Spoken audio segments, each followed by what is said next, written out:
का जो उद्भव है या उनका जन्म ना है, वो इसीलिए हो रहा है कि जो स्थापित राष्ट्रीय दल है उनकी साख पर एक तरीके से भट्टा लग चुका है, लोगों का वैसा विश्वास नहीं। और दूसरा, खासतौर से जब से ये ग्लोबलाइजेशन का वक्त चला है और उसके साथ साथ में जिस तरीके के सांस्कृतिक हमले टीवी और रेडियो के माध्यम से होने लगे, उसमें लोगों की वैल्यू सिस्टम को समझ पाना बहुत मुश्किल लग रहा है। हम ये तय नहीं कर पा रहे हैं कि वो किस तरफ जाएंगे और कैसे जाएंगे, और यही मेरा ख्याल है कि राजनीतिक दलों की बौखलाहट और भाषा के इस नंगेपन का सबसे बड़ा कारण है। चलिए सुशील जी, मैं आपके पास में आना चाहूंगा कि इमाम बुखारी दिल्ली से बैठ करके फतवा जारी करते हैं। सुप्रीम कोर्ट का ही निर्देश था कि कोई फतवे भी जारी नहीं कर सकता, लेकिन उसका समाजवादी पार्टी, कांग्रेस, इसने विरोध नहीं किया। नहीं, सभी ने किया विरोध। कहाँ विरोध किया, जबकि सीधे सीधे नरेंद्र मोदी का वोट थोड़ी मांग रहे हैं। सभी ने विरोध किया था उसका। ऐसा फतवा बिल्कुल नहीं जारी किया जाना चाहिए किसी के द्वारा भी। और वो फतवे क्या खुद के जमाई को नहीं जीता पाए, वो फतवा जो उनके जारी करने से होता क्या है, वो खुद अच्छी बात है तो उनका क्या उसमें है। और जहां तक करीब सभी नेता जो शालीनता से ही पेश आ रहे हैं, मोदी जी और अमित शाह के अलावा, ये सब जो पदों की गरिमा को ताक पे रख के जिस तरह कूदे मैदान में, अब के उनके बस में नहीं चल रही है, क्योंकि इतना एक्सपोज हो गए हैं जनता के बीच में। और खुद नहीं मान लिया कि हमने तो जुमलेबाजी की थी, ऐसा थोड़ी होता है। खुद अमित शाह ने कहा, खुद मोदी जी ने भी कहा, बड़ी बड़ी बातें करनी पड़ती है चुनावों के हिसाब से। तो देश की जनता ने देख लिया, जिस तरह लाइन पे लगाया, जिस तरह से 150 लोग मर गए, एक झूठा आंसू भी जो है ना इन्होंने नहीं बहाया। और उससे चुनाव से पहले कहीं भी किसी के जुकाम भी लग जाती थी तो प्रधानमंत्री जी भाग करके उसको संभालते थे। और आज स्थिति बिल्कुल डिफरेंट हो गई है। वो देश से पहले वाला बनने से पहले का प्रधानमंत्री और अब का प्रधानमंत्री में रात दिन का अंतर आ गया है। और वास्तविकता धरातल से टकराते जो है वो बौखलाहट की स्थिति में आ गए हैं। तो अब इनके पास कोई कुछ करने के लिए नहीं, जनता कुछ फैसला करेगी और इनको घर भेजेगी। ये यूपी गया तो दिल्ली गई, यूपी में ये लेके आए तो दिल्ली में आ गए, अब यूपी खत्म तो ये दिल्ली गया, इनका जाने का काम शुरू हो गया। 2019 तक तो रहने दोगे मोदी जी को? 19 तक तो संवैधानिक बाध्यता है देश की, 18 तक यहाँ और 19 तक वहां, खैर चलिए झेलना ही पड़ेगा। होता है क्या, तो 11 मार्च तय करेगी कि गुलाल किसकी उड़ती है। चलिए चलावत साहब, मैं आपके पास आना चाहूंगा। मोदी साहब की जगह अगर नरेंद्र मोदी इंडिविजुअली अगर ये बात कहते तो कुछ समझ में बैठती। प्रधानमंत्री पद पर रहते हुए नरेंद्र मोदी ये बात कह रहे हैं, उसको लेकर के कुछ ऑब्जेक्शन है? नहीं, मेरा ये कहना है कि प्रधानमंत्री ने कोई गलत बात नहीं कही है। प्रधानमंत्री जी ने जो बात कही है वो सबके साथ विकास की बात कही है। पर मैं आपसे कह रहा हूं कि आप उसको तो आप तुष्टीकरण से जोड़ रहे हैं, उसको आप सांप्रदायिकता के आधार पर जोड़ रहे हैं। क्या आप इस बात को भूल रहे हैं कि कांग्रेस और समाजवादी पार्टी का जो गठबंधन हुआ है, केवल और केवल स्पष्ट उन्होंने अपने घोषणा पत्रों में भी कहा कि केवल और मुस्लिमों के वोटों को बंटने से रोकने के लिए उन्होंने ये गठबंधन किया है। मेरे को ये समझ में नहीं आ रहा, राहुल गांधी अपने बिगड़ते कैरियर को बचाने के लिए साइकिल के कैरियर के पीछे जाके बैठ जाते हैं और केवल मुस्लिम मतों के आधार पर समाजवादी मेरी बात नहीं, मैनिफेस्टो में कहां लिखा हुआ है कि मुस्लिम मतदाताओं के बिखराव के लिए हमने गठबंधन किया? और गठबंधन का जिक्र कहां? मैनिफेस्टो में जो आज प्रधानमंत्री जी ने भाषण दिया वो भी नहीं लिखा हुआ है। ये भाषण के हमने जिक्र नहीं किया। मैं आपके साथ में जो बात कर रहा हूं ये कह रहा हूं कि इनके जो जिस आधार पर गठबंधन हुआ है, क्या आप इसको तुष्टीकरण की श्रेणी में नहीं लेते? माननीय प्रधानमंत्री के बयान को आप तुष्टीकरण की श्रेणी में लेते हैं, लेकिन जब मुलायम सिंह जी कहते हैं कि मैंने मुसलमानों का भरोसा जीतने के लिए हिंदुओं पर गोलियां चलाई थी, क्या आप इसको तुष्टीकरण में नहीं लेते? कि केवल एक ही जाति विशेष के वोट को लेने के लिए आपने इतनी बड़ी बात कह दी कि हिंदुस्तान की जो, चाहे मैं मुसलमान हो चाहे हिंदू हो, अगर आपने अपने लोकतंत्र के अंदर आपने मुख्यमंत्री पद पे जो पद की जो शपथ ली थी, पद और गोपनीयता की जो शपथ ली थी, आज आप उस बात को उजागर कर रहे हैं कि मैंने मुख्यमंत्री रहते हुए इसलिए गोलियां चलाई थी कि मुझे मुसलमानों का भरोसा जीतना था। ये कौन से लोकतंत्र की बात कर रहे हो आप? क्या जब मायावती जी कहती कि मैं भारत को हिंदू राष्ट्र नहीं बनने दूंगी, वो सांप्रदायिकता की भाषा में नहीं आता? केवल एक वोट में इसी कंटिन्यू कर रहा हूं मैं सवाल इसी की आप इसे पूछ रहा हूं कि जब इन्होंने गोलियां चलाई थी उस समय मुख्यमंत्री जब ये थे तो वो भाजपा के सहयोग से ही थे। आप इसका क्यों जवाब नहीं देते? नहीं भाई, भाजपा आपके सहयोग से ही प्रधानमंत्री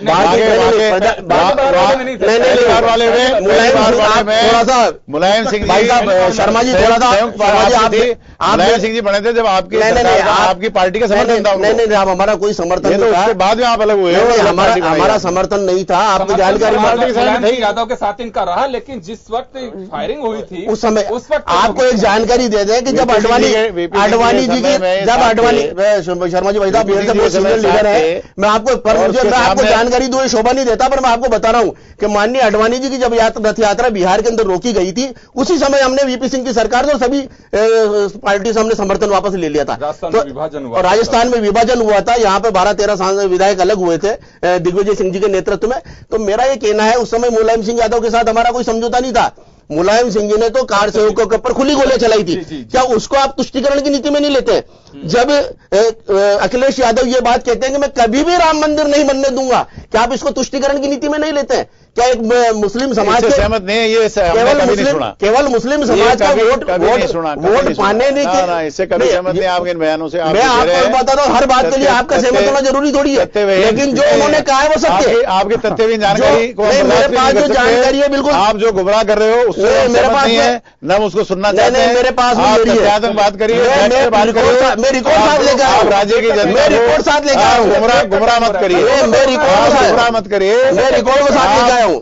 मैं रिकॉर्ड साथ में है, आप रिकॉर्ड मेरे पास देख सकते हैं। टाइम हो रहा है, ब्रेक लेंगे। हम यहाँ पे एक छोटा सा ब्रेक के लिए रुकेंगे और हम आपको बता दें कि उत्तर प्रदेश में जिस तरह की दिन चुनाव के बीत रहे हैं और रिमेनिंग जो चरण है उसको लेकर के, चाहे बीजेपी हो, चाहे कांग्रेस हो, समाजवादी पार्टी हो या बीएसपी या अन्य दल हो, सब अपना जलवा अपनी जुबान के जरिए बिखेर रहे हैं। लेकिन मतदाता पर अगर कितनी छाप रहेगी ये तो आप अंदाजा लगा सकते हैं, या देने वाला या ईवीएम, या फिर 11 तारीख को सबके सामने सबकी जो पोल खुलेगी, कौन जीत रहा है कौन हारा उसी से पता चलेगा। लेकिन फिलहाल ये कह सकते हैं कि जुबानी प्रचार है वो बहुत परचम पे है और परवान पर है। देखना होगा कि ऊंट किस करवट बैठता है। चलिए छोटे से ब्रेक के लिए रुकेंगे, ब्रेक के बाद हम लौटेंगे और चर्चा करेंगे राजस्थान के पूर्व मुख्यमंत्री अशोक गहलोत के उस बयान पर जिस पर बीजेपी का पारा चढ़ा हुआ है। उनका कहना था कि अधिकारी ये ना समझे कि सरकार एक ही रहेगी, जब सरकार बदलेगी तो लिस्टिंग भी हम कर रहे हैं। ये दूसरी बार उनका बयान है। आज मुख्यमंत्री भी बोली हैं, उन्होंने कहा है कि गहलोत जी को संयम रखना चाहिए, वो आ रहे हैं क्या। खैर चलिए हम आपको सुनाएंगे और बीजेपी का क्या ऑब्जेक्शन है इसको लेकर के, छोटे से ब्रेक के बाद।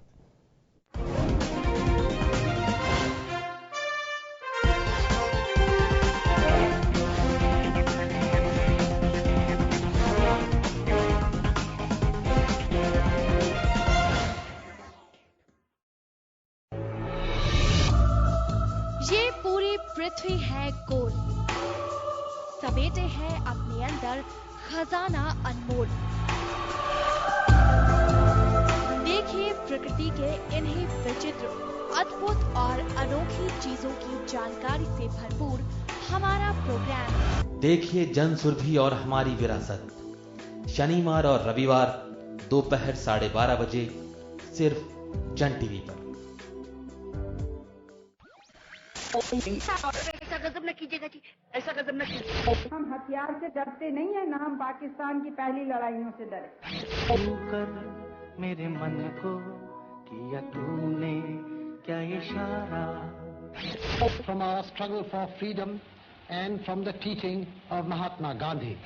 फिर वही रात है।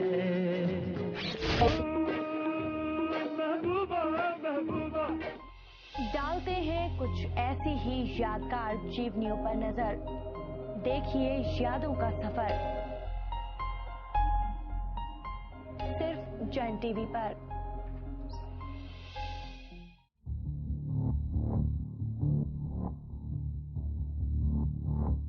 खबर जो कभी बताती है सच तो कभी कराती है एहसास। खबर जो है कुछ खास।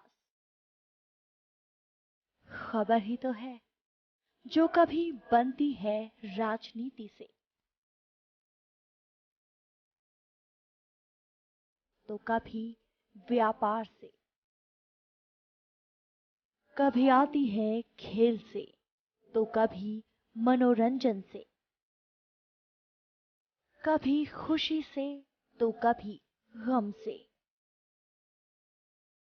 हाँ, खबर ही तो है। खबर थमती नहीं और ना ही थमेंगे हम,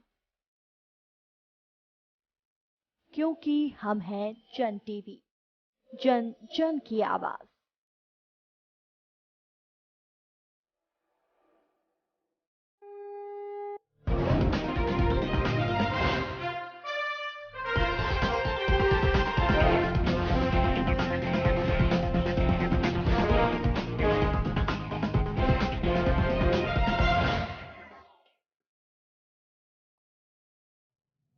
ब्रेक के बाद एक बार फिर आपका स्वागत है। आप देख रहे हैं खास खबर और हम चर्चा कर रहे थे ब्रेक से पहले उत्तर प्रदेश चुनाव में प्रधानमंत्री के उस बयान की जो उन्होंने फतेहपुर में दिया। लेकिन अब हम बात करेंगे पूर्व मुख्यमंत्री अशोक गहलोत के बयान की, जिसमें उन्होंने कहा कि अधिकारी कांग्रेस के कार्यकर्ताओं के साथ इस तरह के दुर्व्यवहार नहीं करें, क्योंकि सरकार बदलेगी तो हम सब लिस्ट बना करके देख रहे हैं कि कौन क्या कर रहा है। ये इसे धमकाना कहें कि या फिर गहलोत साहब के पास में वो ठोस बातें हैं जिसके आधार पे अपना अनुभव शेयर कर रहे हैं।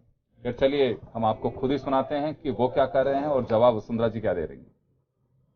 सरकार चुनाव आ रहे हैं तो कोई घोषणा करे तो कोई बहुत बड़ी बात नहीं है, घोषणा में लागू होने वाली है नहीं। ब्यूरोक्रेसी समझ गई कि हमें जेल नहीं जाना है, और हमने भी कह दिया है जो ब्यूरोक्रेसी इनके दबाव में आकर अन्याय कर रही है, अत्याचार कर रही है, पुलिस प्रशासन कर रहा है कई जगहों पर, जिलों के अंदर हम उनकी लिस्ट बना रहे हैं, उनको बख्शेंगे नहीं, ये हमने कह दिया है।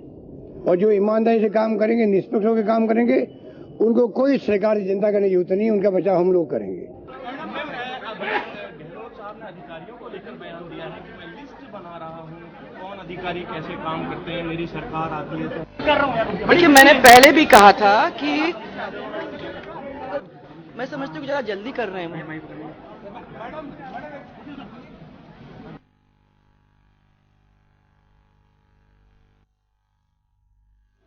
मंत्री और मुख्यमंत्री महोदय मंत्रिमंडल के माध्यम से बनाते हैं और नीतियों का प्रतिपादन अधिकारी लोग करते हैं। अधिकारी एक अभिन्न अंग है सरकार का। अधिकारियों के बारे में इस प्रकार की टिप्पणी एक मुख्यमंत्री रहे एक नेता के द्वारा होनी, मैं समझता हूं कि ये उचित नहीं लगी। ये मानसिकता की कुंठाई दर्शाती है। अगर कोई भी व्यक्ति किसी भी पद पर अगर कोई गलत काम करता है तो सत्ता में बैठे लोगों को उसकी जांच कराने का अधिकार है। चलिए, अशोक गहलोत कह रहे हैं कि जो दुर्व्यवहार करेगा वो भुगतेगा, लेकिन जो शालीनता से और ईमानदारी से काम करेगा, अगर गलत को गलत और सही को सही कहेगा तो आराम से काम करेंगे। सरकारें चाहे किसी की भी आ रही हो जा रही हो। खैर चलिए, गहलोत साहब ने जो कहा, वसुंधरा जी ने कहा कि बहुत जल्दी कर रहे हैं और राजेंद्र राठौड़ ने कहा कि उन्हें शोभा नहीं देता है। चलिए ओम जी, किस तरह से देखा जाना चाहिए गहलोत साहब के बयान को? ये दूसरी मर्तबा दिया इन्होंने बयान। देखिए, जब गहलोत साहब स्वयं मुख्यमंत्री थे तो एक बात कहा करते थे, वो पहली बार जब मुख्यमंत्री बने, कि जो प्रशासन है वो किसी के साथ में नहीं है। प्रशासन को तो जिस पॉलिटिकल पार्टी को बहुमत मिलता है और जिसको सत्ता में बैठने का अधिकार मिलता है उसके साथ में प्रशासन को होना चाहिए। प्रशासन को राजनीति से नहीं जोड़ना चाहिए। प्रशासन को ये नहीं मानना चाहिए कि उसकी वफादारी बदल जाएगी। लेकिन मेरा सा ख्याल है कि उनका अनुभव अब उन्हें ये बता रहा है कि प्रशासन पूरी तरीके से पॉलिटिकलाइज हो जाता है और वो सत्ता के साथ में जुड़ करके काम करने लगता है। ऐसी स्थिति में ये जो बयान दिया है, मेरा ख्याल है कि ये उसी अनुभव का परिणाम है। और खासतौर से मुझे आश्चर्य तो राजेंद्र जी के बयान से हो रहा है, न अशोक जी के बयान से हो रहा, न वसुंधरा जी के बयान से हो रहा। राजेंद्र जी जैसे ऐसा लगता है कि पब्लिक एडमिनिस्ट्रेशन की किताब पढ़ के आए हैं और बोल रहे हैं कि प्रशासन उसी के साथ में काम करता है, सरकार का जो नियम होता है उसके मुताबिक काम करता है। हकीकत यह है कि भारतीय जनता पार्टी का जब भी शासन रहा, चाहे भैरव सिंह शेखावत रहे हो, चाहे वसुंधरा जी रहे हो, उनको ये महसूस हुआ कि प्रशासन ठीक तरीके से काम नहीं करता और इसीलिए जो पार्टी के प्रतिबद्ध कार्यकर्ता है उनकी मॉनिटरिंग में सारे काम करने का सिलसिला रहा है। ये पहला मौका है जब सरकार ये कह रही है कि जो प्रशासनिक अधिकारी हैं उनको काम सौंप दिया जाता है और वो करते हैं। मॉनिटरिंग का काम तो प्रधानमंत्री प्रतिबद्ध कार्यकर्ता करते हैं। और ये राजेंद्र जी के मुंह से ये जबान सुनकर के आज आश्चर्य हुआ कि ऐसी बेहतरीन पार्टी जिसके पास में प्रतिबद्ध कार्यकर्ताओं की फौज है, उसके क्योंकि प्रशासन जिस तरीके से काम कर रहा है उसका एहसास तो हो रहा है। आज अखबारों की हेडलाइन जो देखने को मिली है कि किस तरीके से प्रशासन काम कर रहा है, ऊपर से लेकर नीचे तक किस तरह से उसमें जो भ्रष्टाचार चल रहा है। अगर ये कार्यकर्ता देख रहे होते तो ये भ्रष्टाचार नहीं चलता। ऐसी स्थिति में मेरा कहना, मुझे लगता है कि ये अशोक जी का जो अपना अनुभव रहा है उसकी जुबान है कि इन लोगों को बख्शा नहीं जाएगा जो आज इस तरह की हरकतें कर रहे हैं। चलिए सुशील जी, ऐसा क्यों लग रहा है कांग्रेस को कि दुर्व्यवहार किया जा रहा है? देखिए, गहलोत साहब 2 बार मुख्यमंत्री रहे हैं, केंद्र में मंत्री रहे हैं, 3 बार पार्टी के अध्यक्ष रहे हैं। उन्होंने जो कोई भी अनुभव उनको हुआ इन दिनों में, उसी हिसाब से उन्होंने रूल बुक के हिसाब से बात की है कि भाई सर्विस रूल्स में जो ईमानदारी से, एक निष्ठा के साथ, एक प्रतिज्ञा के साथ में कर्मचारियों को जो है वो ईमानदारी से काम करना चाहिए, बिना भेदभाव के, बिना दबाव के। और उसी बात को उन्होंने दोहराया है। और जिस तरह का वातावरण बना हुआ है, जिस तरह का राजस्थान में मूल समस्याएं हैं उनका ध्यान हटाया जा रहा है, बेरोजगारी, महंगाई, सब जो चीजें हैं, किसान, सबकी पीड़ाएं जो है उनका कोई समाधान आज नहीं हो रहा है। और किसान आंदोलन के दबाव की वजह से ही बिजली की दरें इनको वापस लेनी पड़ी। और शहर का उपभोक्ता जो है वो आज इंतजार कर रहा है कि शहरों में जो आपने बार बार 2-3 बार बिजली के भाव बढ़ा दिए, उनको क्यों नहीं वापस कर लेते हैं। तो आज जो स्थिति बनी हुई है राजस्थान के अंदर, वो बिल्कुल ऐसी बनी हुई है कि न तो मुख्यमंत्री मंत्रियों की सुन रही है, न मंत्री एमएलए की सुन रहे हैं, एमएलए जनता की नहीं सुन रहे। अब आप मुख्यमंत्री जाती हैं तो स्कूल के बच्चों से मैदान भराया जाता है, बीजेपी का अध्यक्ष झुंझुनू जाते हैं माननीय तो वहां पर जो है वहां कुर्सियां खाली पड़ी रहती हैं। और जो स्थितियां बनी हुई है राजस्थान के अंदर, जिस तरह से जनता का विश्वास समय से पहले उठ गया है, लेकिन अगर वहां पे तो वो बड़ा चिंताजनक है। वसुंधरा जी अगर बच्चों से भरते हैं तो इसमें तो मुझे लगता है कि कोऑपरेट ही नहीं कर रहा प्रशासन, फिर तो खुश रहना चाहिए गहलोत साहब को। फिर इसमें दुर्व्यवहार कहाँ झलक रहा है? दुर्व्यवहार तो अधिकारी, प्रशासन कोऑपरेट कर रहा है। सरकार के जब लोग नहीं आ रहे हैं तो आप जो है बच्चों से भर रहे हो, स्कूल के प्रशासन का दुरुपयोग कर रहे हो, बेचारे बच्चों को आप मैदान में लाके बैठा रहे हो धूप के अंदर। पहली बार तस्वीरें किसी मुख्यमंत्री की रैली में या उसकी सभा में दिखते हैं कि स्कूलों के बच्चे, सरकारी कर्मचारी, आंगनबाड़ी की जो महिलाएं हैं वो दिखते हैं। पहली बार हो रहा है ऐसा? ये ऐसा पहली बार इसलिए हो रहा है कि जनता दिख नहीं रही है, बच्चे स्कूल के दिख रहे हैं। जनता तो कुछ तो दिखे जनता बिल्कुल गायब ही हो गई पर्दे से। जनता ने मान लिया कि सरकार पे कोई भरोसा नहीं है, नई नेताओं में भरोसा है, नई पार्टी में भरोसा है। ये खुद ही मान लिए कि आधे तो इनके जो फर्जी मतदाता बनाए थे इन्होंने सदस्यता अभियान, वो आधे लोग तो इनको मिल नहीं रहे, वो कॉल वाले तो इनको पता ही नहीं, इनका नाम पता है न हो रहे। विश्व में सबसे बड़ी पार्टी की बात करते थे, उनका क्या मतलब है? मुकेश जी जवाब, ये भी एक जुमला हो गया। आ रहा हूं मैं आपके पास में, मुकेश जी जवाब देंगे। मुकेश जी, आरोप लगाया जा रहा है, हालांकि सीधा सरकार पर अटैक नहीं किया गहलोत साहब ने, उन्होंने कहा है कि जो लोग दुर्भावना से काम कर रहे हैं और कांग्रेस के कार्यकर्ताओं के साथ जाति कर रहे हैं उन्हें छोड़ेंगे नहीं हम। ये जो गहलोत साहब का बयान है, हताश और निराश राजनीतिज्ञ के जो भाव आते हैं उस प्रकार के इनके बयान है। कुल मिला के गहलोत साहब कांग्रेस के अंदर स्वयं अपनी जमीन तलाशने में लगे हुए हैं। उनको लग रहा है कि कांग्रेस में मेरी अनदेखी हो रही है और जो नई पीढ़ी आगे आ रही है, ये नई पीढ़ी मेरा अस्तित्व को स्वीकार करने में शायद संकोच कर रही है। तो गहलोत साहब बीच बीच में इस प्रकार के जुमले छोड़कर, जिसको कहते हैं ना मुंगेरी लाल के हसीन सपने, वो इस प्रकार के बयान देके ये कांग्रेस के अंदर और उनके कार्यकर्ताओं के बीच में ये एहसास दिलाने का प्रयास करते हैं कि मैं अभी जिंदा हूं, मैं अभी कायम हूं और राजनीतिक रूप से मैं अभी बहुत सक्रिय हूं। और जब सरकार बनेगी तो सरकार बनने में मेरी महत्वपूर्ण भूमिका रहेगी, मैं कुछ बनूंगा। लेकिन ये सब कुछ ऐसा होगा नहीं, क्योंकि जनता इनको बुरी तरह से नकार चुकी है। और आने वाले समय में भी भारतीय जनता पार्टी की माननीय वसुंधरा राजे जी के नेतृत्व में राजस्थान में सरकार बनने वाली है। लेकिन मुझे एक बात समझ में नहीं आई है कि इनको इतना फ्रस्ट्रेशन में आने की जरूरत कहां थी। इनके एक्चुअल में क्या है कि इनके जो तार जो है वो ट्रांसफार्मर से डिस्टर्ब है, इनके आला कमान से इनके तार डिस्टर्ब है और उसका फ्रस्ट्रेशन वो राजस्थान के अधिकारियों के ऊपर निकालते हैं, बेचारों के ऊपर। इससे तो अच्छा है कि अपने आला कमान के साथ में बैठ के, हाई कमान के साथ बैठ के ये कोई बात करे और उनसे अपने तालमेल सुधारे। राजस्थान में जो स्वयं की जो गिरी हुई स्थिति है उसको सुधारने का प्रयास करें। अब जैसा भाई साहब अभी सुशील जी भाई साहब ने बताया है कि जनता के हमारे आंदोलन की धमकी से घबराकर वसुंधरा जी ने किसानों की बड़ी दरें वापस ली है। आपको ये बताना चाहूंगा कि ये किसानों की दरें बड़ी कैसे थी। कांग्रेस गवर्नमेंट ने जितने भी कमिटमेंट इन कंपनियों से किए थे, उन कंपनियों को कमिटमेंट को पूरा करने के लिए माननीय वसुंधरा जी की सरकार को आते बराबर ये दरें बढ़ानी पड़ी थी। दूसरी बात यह है कि आज तक 3 साल में कभी 2000 आदमी इकट्ठे करके कोई आंदोलन नहीं कर सके और ये कह रहे साहब हमारी धमकी से सरकार ने बड़ी हुई दरें वापस ली। ऐसा कुछ भी नहीं है।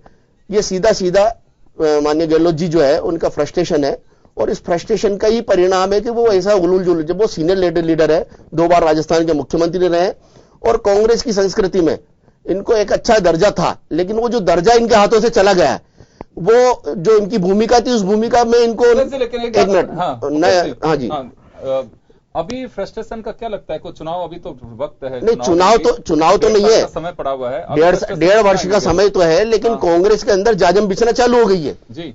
जिस प्रकार सचिन पायलट जी को इनको प्रोजेक्ट किया जा रहा है, कांग्रेस के अंदर जो इनकी स्थिति हो रही है जी। शायद ये कि इनको राजस्थान की राजनीति से इसीलिए बाहर किया गया है कि इनका राजस्थान में इंटरफेयर न रहे, तो अपने कार्यकर्ताओं के बीच में ये संदेश देने के लिए इस प्रकार के जुमले छोड़ते रहते हैं। जैसा वो एक गाना है ना कि मैं एक दिन लौट के आऊंगा, ये मत भूल जाना तुम, मुझे तुम याद रखना और मुझको याद आना तुम, तो ये इस प्रकार क्या ही ये एक गाने का इनका भाव है कि अपने कार्यकर्ताओं को एहसास कराते रहते हैं कि भाई आने वाले टाइम पे मैं राजस्थान की राजनीति में वापस प्रभावी रहूंगा और इन अधिकारियों को बख्शूंगा नहीं।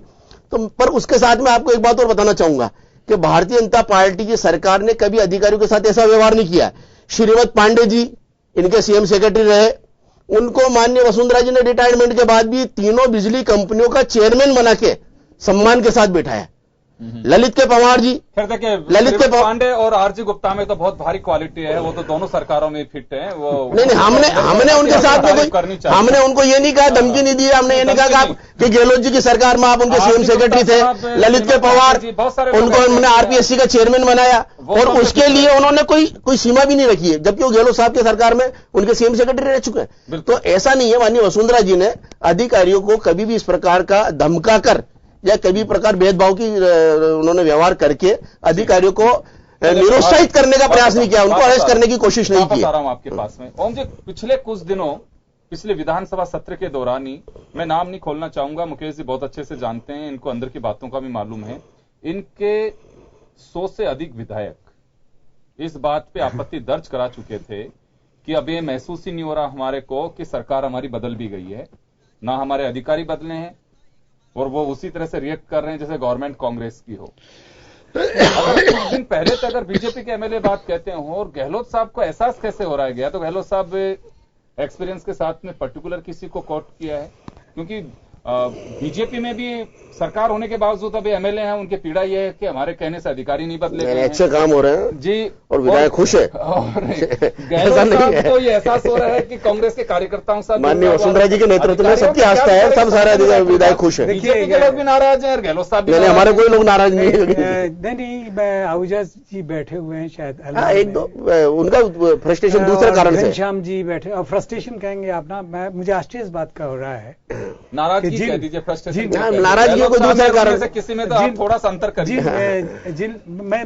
मैंने प्रारंभ इसी बात से किया था कि भारतीय जनता पार्टी के पास में अपने कमिटेड कार्यकर्ता हैं, उन्होंने देखा है कि जिन नौकरशाहों पर विश्वास किया तो उन नौकरशाहों ने खानों में क्या किया, उन नौकरशाहों ने दूसरे डिपार्टमेंट्स में क्या किया, सारा उनको ज्ञान है, और उसके बावजूद प्रशासनिक अधिकारियों को, ऑनेस्ट प्रशासनिक अधिकारियों को कोई समस्या ही नहीं है, चाहे वो आईपीएस हो चाहे आईएएस हो, वो तो काम कर रहे हैं, उनको तो हमेशा काम मिलता रहा है। लेकिन जो लोग करप्ट हैं और जिनकी वजह से सामान्य जन भी परेशान है और पार्टी के विधायक भी परेशान है, उनको प्रोटेक्ट करने के लिए अशोक गहलोत अगर कुछ बोलते हैं तो उनको ये कह करके कि चूंकि वो अब उनके पास में हैसियत नहीं है ऐसा कुछ बोले, लेकिन इनको ये भी पता नहीं है कि अशोक गहलोत पंजाब में क्या कर रहे थे, इनको ये भी पता नहीं है कि अशोक गहलोत यूपी में क्या कर रहे थे, राजस्थान से दूर रखा जा रहा था उनको ये भी पता नहीं है कि भरतपुर में परसों ही उन्होंने क्या कहा कि डीडी और सचिन पायलट के नेतृत्व में राजस्थान के अंदर कांग्रेस, मजबूरी उनकी कहना है। ये देखिए आपके इंटरप्रिटेशन है ना, तो ऐसे में सिर्फ आपको उसी रास्ते पे सोचना चाहिए कि प्रशासनिक अधिकारियों के बारे में जो टिप्पणी है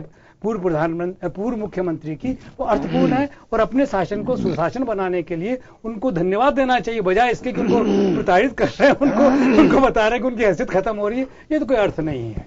लेकिन ओम जी, हर बार ऐसा नहीं कहा जाता है कि जब प्रतिपक्ष की पार्टी कोई होती, पूर्ववर्ती सरकार में ये लोग भी कह रहे थे कि हम सब देख रहे हैं कि कितना करप्शन हो रहा है, आरटीआई भी लगाई गई थी, परिणाम निकल गए ना उसके, उनके योगेंद्र जी उसके नतीजे आ गए ना। उसका नतीजा ये कि प्रतिपक्ष में बैठे और किस हालत में बैठे हैं, लोग क्षमा नहीं करते हैं। ऐसी स्थिति के अंदर भारतीय जनता पार्टी के लोगों ने जो अच्छी बातें कही थी, जो दावे किए थे, उन दावों का प्रभाव था कि 163 विधायक विन करके जीत करके आए, और इन्हीं दावों की वजह से पहले 156 से वो 56 रहे, उसके बाद में 120 से वो जहां पहुंच गए आपको बिल्कुल ठीक से पता है। और ये भय है कि अगर इसी तरीके से आप ऐसी नीतियों का, ऐसे प्रशासनिक अधिकारियों का समर्थन करते रहे, उनको प्रोटेक्ट करते रहे, तो आने वाले वक्त में जनता सब जानती है, जनता अपने किस्म से मत व्यवहार करती है, मत देती है और सब कुछ बदल सकती है। मेरा ऐसा ख्याल है कि भारतीय जनता पार्टी को, सत्ताधारी दल को इस तरीके से पार्टी नहीं बनना चाहिए। अच्छी बातों की, अच्छी आलोचनाओं को स्वीकार करना चाहिए और उनका निदान करना चाहिए। निदान करने के बजाय आप उस व्यक्ति पर लांछित करने की चेष्टा कर रहे हैं जिसका अपना एक व्यक्तित्व रहा है, जिसका अपना एक इतिहास रहा है। उसको ऐसे लांछित करने से आपको लाभ नहीं मिलेगा। चले, काम और कारनामा दोनों ही बोलता है। उत्तर प्रदेश में काम बोले चाहे कारनामा, लेकिन राजस्थान में भी काम और कारनामा दोनों ही बोलेगा आने वाले दिनों में। जो कहा जा रहा है कि अधिकारियों के कारनामे हैं वो बख्शे नहीं जाएंगे और सरकार अपने काम के वजूद के आधार पे वोट मांगती है। चले सुशील जी, एक्सपीरियंस अलग इश्यू है, लेकिन ऐसा लगता है कि कोई अधिकारी ये जानते हुए है कि राजनीतिक दलों की सरकार बनती है, मैं नीचे के स्तर की नहीं कह सकता कि कोई पार्टी बन सकता है, कुछ ऐसे अधिकारी आप लोगों के वक्त भी होंगे कि जो बिल्कुल आउट ऑफ द वे जा रहे थे, जिसकी बीजेपी ने भी शिकायत की थी। लेकिन सरकारों को ये लेसन पहले दिन से नहीं देना चाहिए कि सरकारें आती हैं जाती हैं। मुझे पिछले दिनों का ध्यान है कि पिछले बजट सत्र के अंदर ही नरेंद्र मोदी लोकसभा में एक बात कह रहे थे कि हम लोग आपस में लड़ते हैं, राजनीतिक दल सरकारें बनाने के लिए, अधिकारी स्थायी रूप से होते हैं और वो हमारे मजे लेते हैं। तो मुझे लगता है कि गहलोत साहब कहें चाहे वसुंधरा जी इसका रिएक्ट करें, कोई भी करें, लेकिन वास्तव में अगर ऐसा है कि अधिकारी पार्टी बन रहे हैं, एक बार के लिए खुश हो सकते हैं, कोई भी राजनीतिक दल खुश हो कि चलिए हमारे इस आड़ के अंदर हमने उसको ठीक करा दिया या हमने उसको यूज कर लिया। ये पार्टी लाइन से अलग उठ करके मैं बात कर रहा हूं, लेकिन ये परंपराएं बहुत गलत है। अगर आप लोगों के वक्त भी ऐसा हो रहा था तो गलत थी। नरेंद्र मोदी जी ने जो बात कही थी बजट सत्र में, आप सब लोगों ने सुना होगा, पार्लियामेंट में जो बात कही थी, अगर या तो अधिकारियों को रोका जाना चाहिए, वो क्यों पार्टी बनते हैं, वो कार्यपालिका के अंग हैं, विधायिका जो आदेश देती है उसका पालन करना चाहिए। देखिए योगेंद्र जी, जो कांग्रेस सरकार के समय में मुझे तो नहीं लगा कि ऐसा कोई अधिकारी जो है कानून के दायरे से बाहर जाकर के किसी भी नेता को खुश करने का काम उसने किया हो। हमारी सरकार का तो ये प्रयास रहा कि जो योजनाएं हैं, कार्यक्रम हैं, वो जनता के बीच में इम्प्लीमेंट हो, प्रॉपर इम्प्लीमेंट हो और उस पर निगरानी प्रॉपर हो और सुपरविजन की वजह से आम आदमी तक जो है वो लाभ पहुंचे। कभी भी ऐसा नहीं रहा कि हम जो है कुछ अधिकारियों को प्रोत्साहित करें कि वो व्यक्तिगत स्तर पे जाकर के लोगों का नुकसान करें या राजनीतिक प्रतिद्वंदियों के खिलाफ कार्रवाई करें या कानून से अलग हट करके ऐसा एक्शन लें। ये कांग्रेसी समय में कभी पहले भी नहीं हुआ, न अभी पिछले सालों में जो कांग्रेस सरकार थी कभी नहीं हुआ। गहलोत साहब जो भी संवैधानिक नियम, जो कानून कायदे, उनको फॉलो करके ही उन्होंने हमेशा किया। चाहे कांग्रेस कार्यकर्ता का कितना ही जरूरी काम रहा हो, अगर वो नियमानुसार नहीं है तो उन्होंने नहीं किया। वो चीज हमें गहलोत सरकार के समय में देखने को मिली है। और ये जरूर है कि सुपरविजन प्रॉपर नहीं होने की वजह से जो लाभ योजनाएं इतनी बढ़िया अच्छे कार्यक्रम जो दिए, जो दुनिया भर में सराहे गए, उनको इम्प्लीमेंट करने की प्रक्रिया में कहीं न कहीं कमी रह गई, जिससे हम दोबारा सरकार में नहीं आ पाए। जबकि पूरे देश ने, पूरी दुनिया ने उन योजनाओं को एडॉप्ट किया और अपने को स्वीकार किया और लागू भी किया। तो वो जो मैं नहीं मानता कि जो इस तरह की बात है, लेकिन इन दिनों में अगर लगता है कि ऐसा हो रहा है तो वो ठीक नहीं। वो तो ठीक किसी को भी नहीं लगेगा। अगर वास्तव में कोई अधिकारी पार्टी बन रहा है तो किसी को भी ठीक नहीं लगेगा। लेकिन हमारा जो सवाल यह है कि क्या वास्तव में ऐसा है तो उसे रोका क्यों नहीं जाना चाहिए? नहीं, अगर ऐसा है तो निश्चित रूप से रोका जाना चाहिए। और मैं महसूस करता हूं कि अगर ऐसी बात है तो वो चिंताजनक है, पूरी प्रशासन प्रक्रिया के लिए चिंताजनक है। जो गाइडलाइंस हैं, जो नियम है, उनके अनुसार ही काम होना चाहिए, चाहे वो किसी भी पार्टी का हो। आम आदमी के उत्थान को लेकर के ही सभी राजनीतिक दल जो सत्ता में आते हैं और उसी के हिसाब से आगे बढ़ना चाहिए, नहीं कि बदले की भावना से और एक दूसरे को नीचा दिखाने की भावना से। चलिए मुकेश जी, आप अपना जवाब, रिएक्शन जो भी आप दीजिए, लेकिन हमारा मानना है कि राजस्थान में पहले तो ऐसी कोई परंपराएं देखी नहीं है। और ये देखिए, एक आध की तो मैं नहीं कह सकता कहीं पे कोई बात हो, लेकिन ब्यूरोक्रेसी के अंदर, और अब तो पिछले कुछ सालों से जिस तरह के हालात बने हैं, सुप्रीम कोर्ट के अंदर, हाई कोर्ट, सुप्रीम कोर्ट, कई कोर्ट्स के अंदर अधिकारियों की जो फाइलें चल रही हैं, उसके बाद मुझे लगता नहीं है कि कोई पार्टी बनने की कोशिश भी करेगा। पिछले दिनों आरोप लगे कि दारा सिंह एनकाउंटर केस में उसका परिणाम कई अधिकारियों ने भुगता, हालांकि वो चाहे अभी फ्री हो गए, वो एक इश्यू अलग है, बट जो स्थितियां बनी है उसके बाद लगता नहीं है। लेकिन फिर भी अगर कहीं ऐसी कोई बात है, गवर्नमेंट चाहे अशोक गहलोत की रही हो, चाहे वसुंधरा जी की है, और आरोप एक दूसरे की तरफ से लगते रहे, लेकिन अगर ऐसा हो रहा है अंदर खाने में तो लगता है कि राजस्थान में ये कभी ऐसा रहा नहीं है, हम गलत दिशा में जा रहे हैं। नहीं, मैं योगेंद्र जी आपको एक बात बताना चाहूंगा कि आज का हमारा विषय है कि जो माननीय अशोक जी गहलोत ने जिस प्रकार अधिकारियों के साथ में भाषा का इस्तेमाल किया है, ये उचित है या अनुचित है। जैसा कि ओम जी सैनी साहब ने बताया कि हम गहलोत साहब की बातों का विरोध करने के लिए भ्रष्ट अधिकारी को बचा रहे हैं, हम भ्रष्ट अधिकारी को नहीं बचा रहे। हमारा कहने का तात्पर्य यह है कि उनको इस भाषा का इस्तेमाल नहीं करना चाहिए था। हमने किसी भ्रष्ट अधिकारी के बचाव में 2 शब्द नहीं बोले और भ्रष्ट अधिकारियों को इसी सरकार ने जेलों में भी भेजा है। जो कांग्रेस सरकार की पैदाइश थी उस समय की इनके